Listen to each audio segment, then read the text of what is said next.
Today, I'm going to show you how to add film scratches to your video. This effect will give your footage a vintage, retro vibe, perfect for adding an old film look to your project. Let's dive right in. First, open your project in InShot and select the clip where you want to add the film scratches effect. It could be any video where you want that classic film look. Next, tap on Effect in the toolbar at the bottom of the screen.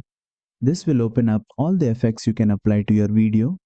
Make sure you're in the Effect tab, then scroll over to the Retro tab. The Retro tab includes a variety of effects that give your video a nostalgic feel. Among them, you'll find the Noise effect, which contains the film scratches we're looking for. Tap on Noise to apply it to your video clip. Once applied, you'll see a value slider at the bottom of the screen. This slider lets you adjust the intensity of the film scratches effect. Slide the slider to the right to make the scratches more noticeable, or slide it to the left for a subtler effect. You can play around with this slider until you get the perfect amount of scratches for your video. Once you're happy with the intensity, tap the check mark to apply the effect. And that's it.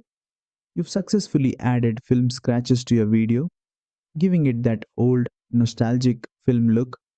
If you found this tutorial helpful, don't forget to like, share, and subscribe for more InShot tips and tricks.